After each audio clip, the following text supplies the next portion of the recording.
On installe notre pièce sur le marbre. Là, je l'ai mis sur un petit papier, fait qu'on peut essuyer notre marbre. Vu qu'on a beaucoup de précision. Essuyer la pièce aussi. Puis après ça, se placer en douceur aussi tout le temps.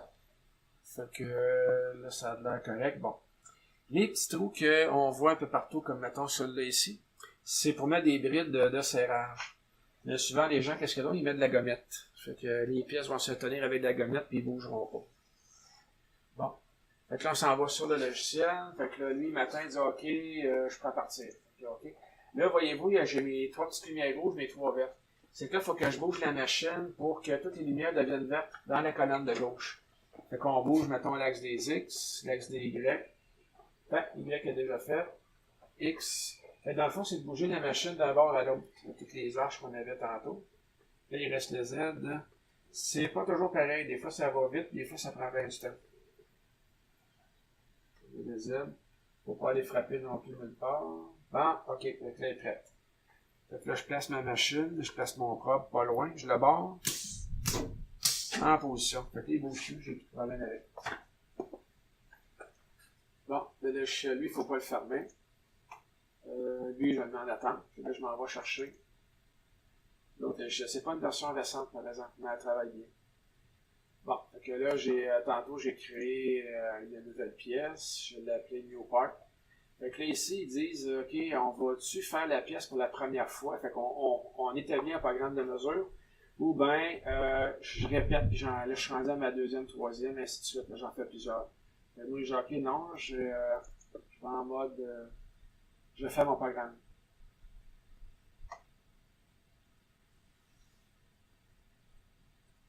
Bon. OK. J'ai changé mon prop dessus. Fait qu'il me demande mon palpeur. Fait que là, mettons que je fais annuler. Fait que là, on a toute l'interface. Fait que vous avez le menu qui est en haut ici. On le voit assez bien. OK. Ici, on a des géométries. C'est-tu un point que je vais vous donner? C'est-tu une ligne? C'est-tu un cercle? C'est-tu un plan? Un cône? Une sphère? Un cylindre? Et ainsi de suite. Puis ici, c'est des origines. Donc, un angle par rapport à un plan, par rapport à un axe. La poubelle, on s'en sert de temps en temps quand on se trompe. Bon. Ici, c'est ma liste d'opérations que je vais faire. Ici, c'est que il va me dire, mettons, je suis au point 1 de 4. Fait que c'est le cercle 2 que je mesure. Fait qu'il vous met vos entités puis les points. Ici, ben, c'est où je suis rendu. Là, vous voyez que les petits points ne bougent pas, ma machine est bloquée. Et ici, ben, c'est mon dessin de géométrie qui va se faire au fur et à mesure qu'on va progresser dans la pièce. Fait que, au début, il faut que je dise quel palpeur que j'ai fait. Voyez-vous, mon palpeur, il est aux angles 0, 0. Fait que l'angle A et l'angle B sont à 0. Celui-ci, voyez-vous, le diamètre, c'est 1 mm pour le petit palpeur. Moi, c'est le 4 mm que j'ai environ, c'est celui-là, ici. Fait que généralement, moi, c'est ce palpeur-là que j'ai. Fait que tout de suite, là, il va savoir, il va compenser pour les rayons de ma bille qui est au bout. Fait que là, voyez-vous, première opération, le palpeur est fait. Bon. Fait que là, ma pièce est placée. Je pourrais dire, on va aller faire une origine. On va aller chercher créer une origine pièce. Je peux le faire de cette façon-là. OK. Bon. Fait qu'on va faire un référentiel avec le mode automatique. Fait que dans le référentiel, aligné avec le référentiel modèle. Fait que là, il m'offre des choix. Ça, c'est vraiment intéressant. Fait que plan ligne-ligne, plan cercle-cercle, mettons un plan cercle-ligne, plan cercle-ligne encore. Après ça, ben là, je peux avoir un cylindre avec 2 points. Fait que cylindre, un cercle puis un point, puis un cylindre, une ligne puis un point. Et avec cylindre, ligne, point encore. Moi, qu'est-ce que j'aime bien? C'est que ça va plus vite de même. Fait qu'on peut prendre celle-là ici, ou la pièce qu'on a qui est particulière. On a des cercles qui sont bien alignés. Fait que ce style-là, il serait bien. Ça sert à quoi, Marcel, ce menu-là? Ah, ça, c'est pour mettre ton 0, 0, 0 où est-ce qu'il est. Fait qu'avec ça, là, il va tout placer tes cercles bien comme il faut, tes lignes bien comme il faut. Il va trouver les angles entre les lignes, les surfaces à quelle hauteur qu'ils sont. C'est vraiment le début de ta pièce. Là. Son origine, c'est X, Y, Z d'origine. C'est vraiment ça. C'est important parce que si tu n'as pas ça, ben tu mesures, il ne pourra pas se référer à ses origines, ça ira pas bien. Donc, pour n'importe quelle machine de ce type-là, c'est important de la situer. Ah oui. Okay. Ouais, les machines automatiques peut-être encore plus parce que Un coup, tu pars en mode automatique, lui, si tu la places pas à la bonne place, il va fesser dedans. OK. Il va avoir une petite collision. Fait que, là, j'ai OK. Mon premier plan, il s'appelle plan 1. Je vais prendre 4 points dessus. Puis ici, on les voit tous en jaune. Le cercle, il s'appelle cercle 1. 4 points que je vais mesurer à l'intérieur du cercle. Puis le deuxième cercle, il va s'appeler cercle 2. 4 points lui aussi. Puis c'est mon référentiel numéro 1. Fait qu'il dit, veux-tu effacer l'autre d'avant? Je dis oui. Sans ça, il va garder ses vieilles mémoires. Fait que voyez-vous, ici, c'est important. Les zones en orange, c'est ce qu'il me demande. Il dit, OK, là, je veux le plan 1. Fait que là, c'est le point 1 d'une série de 4. Ça, c'est mes coordonnées X, Y, Z que j'ai dans l'espace avec la machine. Fait que ça, on s'en va sur la machine après ça. Est-ce qu'on la voit bien avec le... C'est comme ça ici. OK. Fait que là, je déborde ma machine, mais en douceur, pour pas que ça fasse bip. Je vais faire exprès. Non. J'ai été chanceux, il n'y en a pas pogné. J'ai été chanceux. Fait qu'au début, il y avait un plan. Fait qu'on s'accote les deux coudes sur la machine, vu qu'on est en mode manuel. Puis on vient, je sais pas si vous voyez comme il faut. On prend 4 points. Pas tous collés à la même place. Si vous les prenez proche, ça va faire un plan qui est petit. Si je le prends en grand, ça va être plus représentatif. Fait que là, si vous voyez à l'écran de l'ordinateur, il dit OK, c'est fait, c'est passé. Je suis rendu au cercle 1, ici on le voit bien. Fait que mon cercle est orange. Fait que là, il dit encore, prends au moins 4 points. Fait que voyez-vous, mon plan il a commencé à se dessiner en bleu. Puis le petit picot rouge qui bouge, c'est mon palpeur qui se promène un peu partout. Fait que, supposons que je prends le cercle en haut à gauche. Ceux-là ici sont alignés, c'est les deux bons.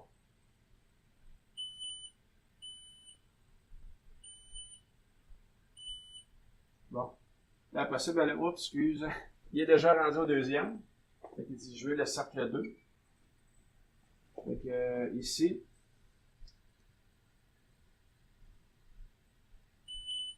Aussitôt que ça fait bip, on s'en va.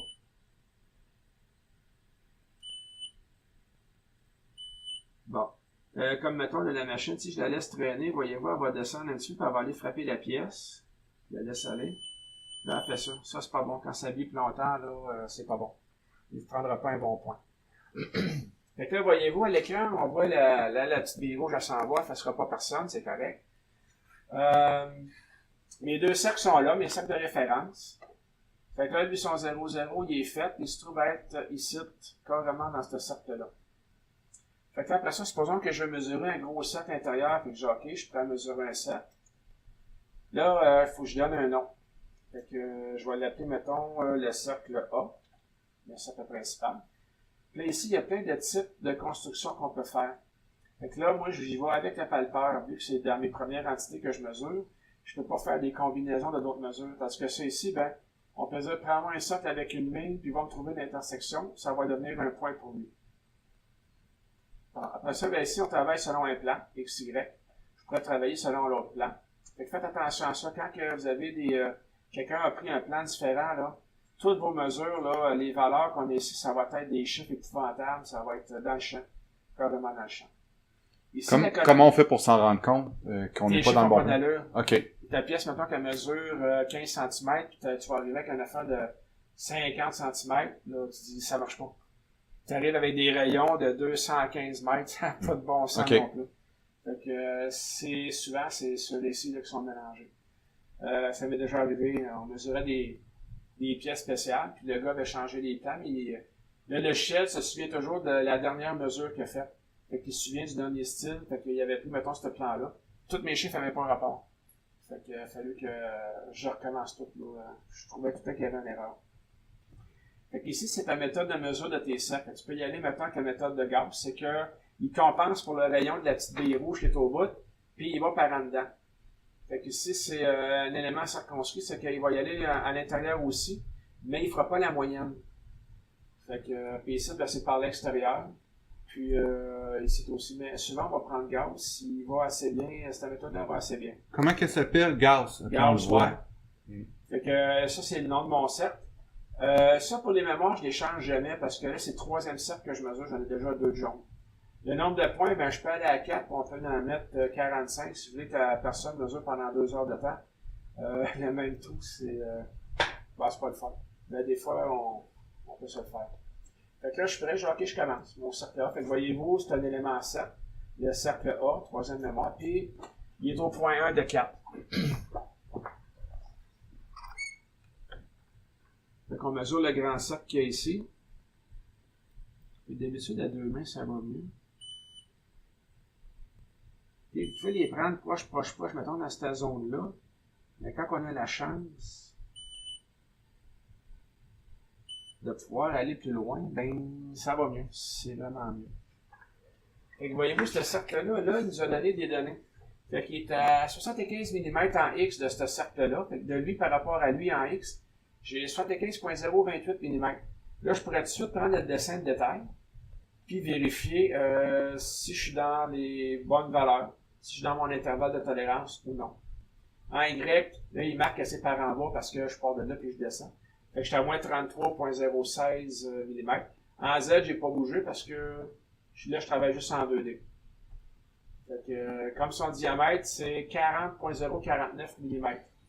Fait que, là, je vois que il est censé être à 40 mm, mais j'ai, mettons, 49 millièmes de millimètre à côté de la traque. Fait que le cercle de la machine qui l'a fait est de très bonne qualité. Ça, c'est très très bien. Fait que supposons que je veux mesurer une ligne. Fait que je dis, OK, on va mesurer une ligne ici. Fait que la ligne, je vais l'appeler B. C'est la mémoire 1 parce que c'est la première fois que je mesure une ligne. Je vais mesurer juste 2 points, c'est correct. Je peux en mettre 3. Et puis ici, ben, c'est encore la méthode palpeur. Puis là, ben, pour la méthode de ligne, c'est encore Gauss aussi. Je suis dans mon même plan. Fait que ça, je vais arrêter d'en parler. Fait que, on va dire, OK, je suis prêt à mesurer ma ligne. Ce qui est important pour mesurer la ligne, c'est de partir de la gauche. Attends, je vais partir de la ligne d'en haut, je vais partir de la gauche vers la droite. Comme un axe des X qui progresse là, de 0 à la 5 maintenant. Pour frapper une surface, je vais essayer de venir perpendiculaire à la surface. Pas de la flatter tout le long, que ça fasse un bip qui est très très long. Bon, supposons que je me trompe dans ma mesure. Je mesure là.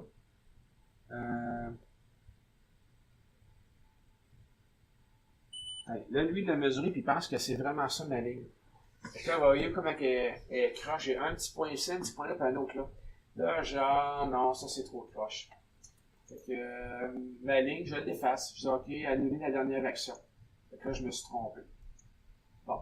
Fait que là, il revient à mon autre cercle ici. Je dis, non, lâche-moi, ça c'est correct.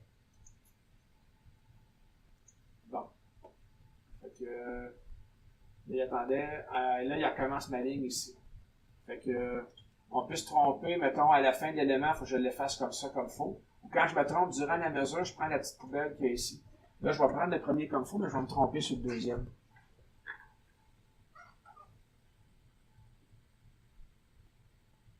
Fait que lui, mettons lui, ben, je me trompe. Fait que là, vu qu'il n'a pas fini l'élément, je prends la poubelle rouge avec le petit palpeur qu'il y a dedans. Et j'ai OK, toi, là, pop. Fait que voyez-vous, il retombe au deuxième point, ça. Fait que là, je peux recommencer. En mode manuel, ça arrive de temps en temps. Ça peut arriver en mode automatique aussi. Là, si on... Oups.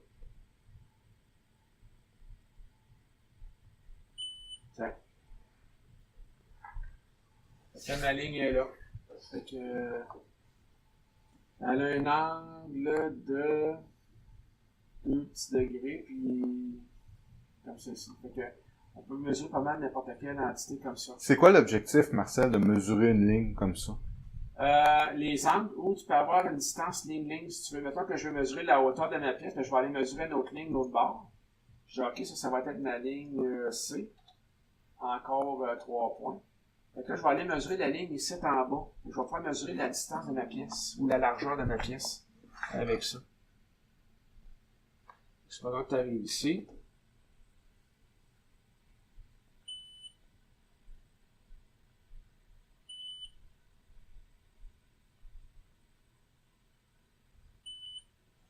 Bon. Fait qu'on pourrait aller mesurer notre distance ici. Fait que j'ai OK, tu vas me prendre une distance entre la ligne ici et la ligne là. Fait que entre la ligne C, on les voit bien, sont en rouge ici. Fait que là, j'ai OK, prends-moi cette distance-là, selon, mettons, en XY encore. Fait que là, qu'est-ce qui est le fun ici, c'est qu'on peut mettre nos tolérances. Fait que mettons que la cote nominale, dans notre cas-là, ça c'est pas le bon chiffre. Fait que tu mets ta cote nominale de la distance sur ton dessin de détail. Tu mets tes tolérances supérieures et inférieures. Fait que là, il va y avoir des petits lignes rouges qui vont apparaître. Ça va être à la prochaine séance. Fait que moi, je l'enlève parce que je veux pas avoir de petits lignes rouges. Fait que je vais juste la distance franche comme ça, mettons 57. Je vais dire que c'est ça le bon chiffre. J'en suis pas certain. Fait que voyez-vous ici, c'était pas le bon chiffre 57. Fait que lui, la distance, c'est à peu près XY, le 90 mm qu'il y avait. Fait que si on regarde la pièce, c'était à peu près ça 90 mm qu'il y avait. Fait que moi, j'ai dit qu'elle mesurait 57. Fait qu'il dit non, il dit là, t'es pas dedans pendant tout, t'étais dans le rouge, ta pièce est pas bonne. Fait qu'il aurait fallu que je connaisse ma petite cote nominale. Voyez-vous, la cote est là. Fait qu'en 2 lignes, c'est ça que tu peux faire. Tu fais ton contrôle de qualité comme ça.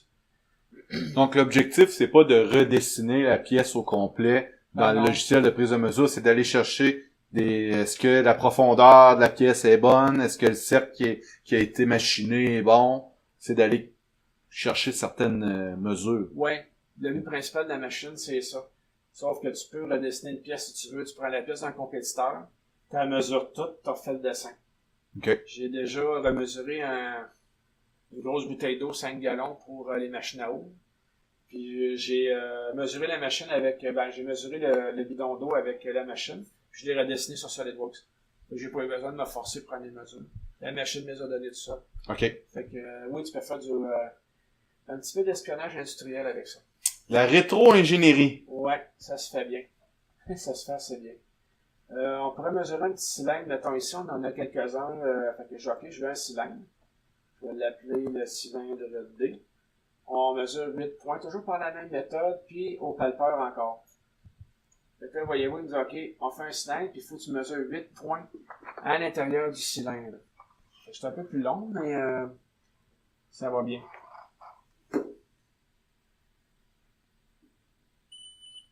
Il n'y a pas d'ordre. Moi, je vais dans l'ordre de ton horaire, mais il n'y a pas... Là, ben, quand je change de hauteur, c'est important de mesurer mes Z aussi.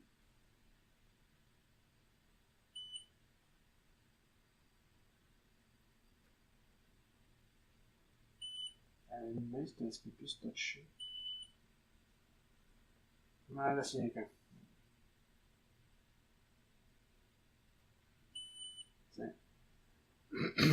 Pardon, fait que là, il me dit, OK, bon, ben, tu veux-tu que je check la cylindricité du cylindre? Est-ce qu'il y a une forme de baril tout croche ou qui est vraiment bien cylindrique, là? J'ai OK, je pourrais donner plein d'autres spécifications, l'angle X, Y, Z, par rapport maintenant à mon plan du début. Là, c'est là que mon plan d'origine du début est important. La première phase que j'ai pris. Fait que si mon trou il est percé croche, lui, il va me le dire. Fait que par rapport à mon plan, là, c'est bien important. Fait que cette pièce-là, si elle rentre dans une autre, il y a quoi qui rentre, c'est croche, ben ça ne marchera pas. Fait qu'on va l'acheter au contrôle de qualité dans ce temps-là.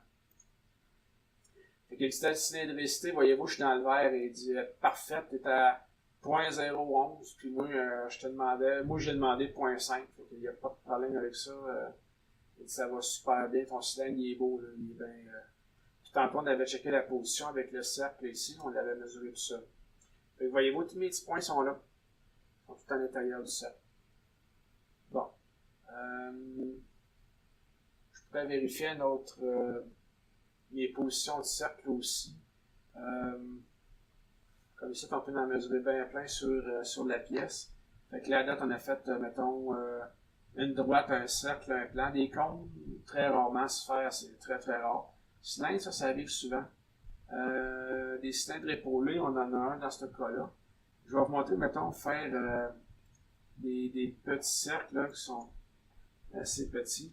C'est dépaisé un petit peu, fait que je fais le cercle à mémoire 4. Tiens, on y va avec ça. Fait qu'on va se mesurer un petit cercle, puis vous allez voir que là, à une main, je vais avoir du fun. Fait que celui-là ici, juste là, ça arrive régulièrement qu'on en prend 3-4 dans le temps de le dire.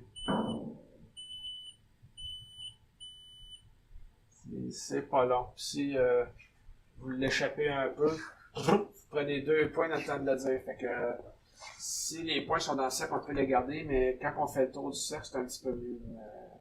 Notre précision va être plus grande. Fait que voyez-vous, lui, son diamètre, c'est 8 mm qu'on avait dessiné. Fait qu'il y a 8.097 mm. Sa position par rapport à l'origine, toujours qui est ici. On a 93 mm, 14 dans l'autre sens. Vous savez, on les a pas mesurés, on n'y a pas demandé. Fait que ça va assez bien. Je vais couper un peu.